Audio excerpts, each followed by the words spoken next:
সালামুন আলাইকুম তিপ্তুম মুবারাকাতুন তৈবা। কেমন আছেন সবাই? আশা করি সবাই অনেক ভালো আছেন, আমরাও অনেক ভালো আছি ইনশাল্লাহ। ইকরামণি ফ্যাশন থেকে সবাইকে স্বাগতম। আজকে আপনাদেরকে আমরা দেখাবো গোল ফ্রক কোমরে কুচি দিয়ে কিভাবে আপনারা তৈরি করবেন, ব্যান্ড কলার সহ এবং ভি গলা দিয়ে। এটা আজকে কাটিং এবং সেলাই আপনাদেরকে দেখাবো। চলুন তাহলে শুরু করা যাক।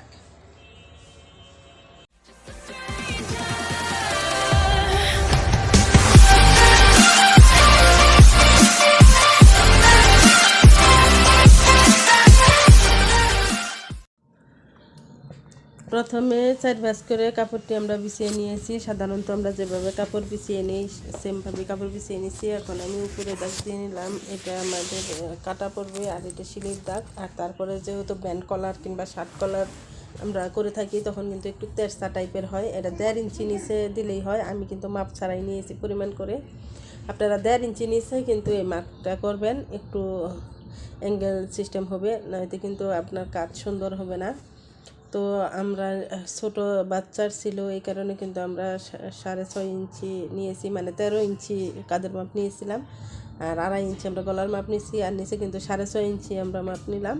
এখন এটা হবে বুগলের মাপ 6 ইঞ্চি, 13তে হবে আপনার এই পেটের মাপ। কিন্তু আমি টোটালি 14 ইঞ্চি লম্বা নিয়েছি, যেহেতু এটা গোল ফ্রক হবে কোমরে কুচি দিয়ে, সেই জন্য কিন্তু আমরা শুধু বডি এবং পেটের মাপটাই নিয়েছি, কোমরের মাপ নিতে হয়নি। তো এখন আমরা এখানে এই বডির মাপটা কিন্তু নিয়ে নিলাম। 36 ইঞ্চি বডি ছিল আর 32 ইঞ্চি পেটের মাপ ছিল, ওই মাপ অনুযায়ী কিন্তু আমরা নিয়েছি। স্কেল রেখে আমি এখন মার্জিং করে নিলাম। এভাবে আপনারা মার্জিং করে নেবেন। আর এটা কিন্তু আপনার বগলের মার্জিংটা। তো কলার দিলে যে কোনো কলার, শার্ট কলার বলেন, ব্যান্ড কলার বলেন, রাউন্ড কলার বলেন, সেখানে কিন্তু আপনাদের ফুটের মাপটা বেশি নিতে হয়। তো এই কারণে কিন্তু আমাদের সাইডে একদম কাপড়টা কম রয়েছে, বগলের সাইডের কাপড়টা। আর এটা আমাদের বলেছিল ভি সিস্টেম হবে, সামনের গলাটা ভি কাটিং হবে, সেজন্য আমি একটু ভি সিস্টেম করে নিলাম। এখন আমরা এখানে কাটিং করব। দেখুন একটু কিন্তু রাউন্ড শেপ দিয়ে কেটে নিলাম আমি, সামনের পার্ট সহ, মানে ফরম পার্ট সহ আমি কেটে নিলাম। পিছনের পার্টটাই শুধু ওইটা থাকবে, আর সামনের ফরম পার্টটাই কিন্তু আমি আলাদাভাবে গলা কাটিং করব। এখন আমি সাইডের কাপড়গুলো কেটে নিচ্ছি। তো আমি কিন্তু এমনভাবে মার্জিন করেছিলাম যতটুকু কাপড় আমার লাগবে ততটুকুর মধ্যে আমি মার্জিন করেছি। তারপরে কিন্তু দেখেন আমি সাইডে কিন্তু সিলের কাপড় রেখেছি। তো এভাবে আপনারা 1.5 ইঞ্চি পরিমাণে সাইডে সিলের কাপড় রাখবেন, যাতে টাইট হলে লুজ করতে পারে। একটু বেশি করে সাইডে সিলের কাপড় রেখে আপনারা কাপড় মার্ক করবেন এবং কাটবেন। তো আমি মাঝখান থেকে কিন্তু ব্যাক পার্টটা সরিয়ে নিলাম। এখন আমি ফরম পার্টের কিন্তু গলাটা কাটিং করব। তো ফরম পাটটা প্রথমে নিয়েছি, যেহেতু ছোটো বাচ্চার কাপড় ছিল আমাদের টেকিনের কাপড় করতে হয় নাই, আমি কিন্তু বগলের তালপাটটা কেটে নিলাম। তো যে কোনো গলায় সামনের গলা পিছনের গলা আলাদা হলেই কিন্তু তালপাট কাটতে হয়, তালপাট না কাটলে আপনাদের পিছন দিকে টান টান হয় বেশি। তো আমি কিন্তু জামার গলাটাও কাটিং করে নিলাম ভি সিস্টেম করে। তো এইভাবে আপনারা গলা কাটিং করে নেবেন। অনেকে আমি দেখেছি ফিউজিংয়ের মধ্যে গলা কাটিং করে, কিন্তু ওইটা আমার কাছে সুবিধা মনে হয় না। আমি গলার মধ্যে পারফেক্ট মাপটা দিয়ে গলাটা কাটিং করে নিই, তারপরে কিন্তু আমি ওই মাপে কিন্তু ফিউজিং কাটি। কাপড়ের থেকে 1 সুতা পরিমাণ বেশি নিয়ে আমি ফিউজিং কাটিং করি। তো আমাদের কিন্তু উপরের বডির পার্টগুলো কাটা শেষ হয়ে গেছে। এখন আমরা নিব ফ্রকের যে নিচের পার্ট হবে, সেই নিচের পার্টটা কিন্তু আমরা কাটিং করে নিব। আমার ফ্রকটা লম্বা ছিল 40 ইঞ্চি, ওইখান থেকে আমি 14 ইঞ্চি নিয়েছি উপরের বডির পার্টটা। তো বাদ বাকি 26 ইঞ্চি কিন্তু আমি নিচের পাটটা কাটিং করে নিব। যেটা কুচি হবে সেটা আমি কাপড়টা কিন্তু 2 ভাঁজ দিয়ে করে নিলাম, যেহেতু সামনের পাট পিছনের পাট কিন্তু দুইটা আলাদা আলাদাই হবে। তো ওইভাবে ভাঁজ দিয়ে আমি কিন্তু একটু চিকন করে নিলাম, যাতে আমার মেজারমেন্ট করতে সুবিধা হয়। তো আপনারা আপনাদের সুবিধা অনুযায়ী নেবেন। তো প্রথমে আমি আগে মার্ক করে নিচ্ছিলাম, মার্ক করে নিলাম।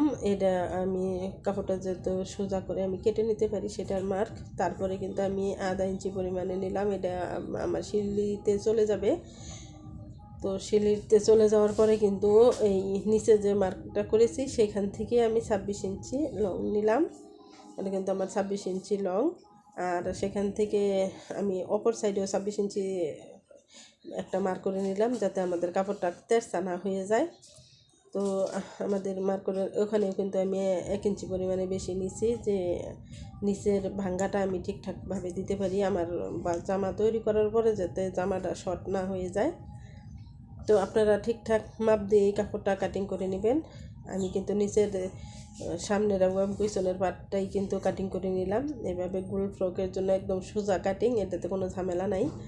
তো আমাদের কাটিং করা শেষ, এখন কিন্তু আমি হাতা কাটিং করব।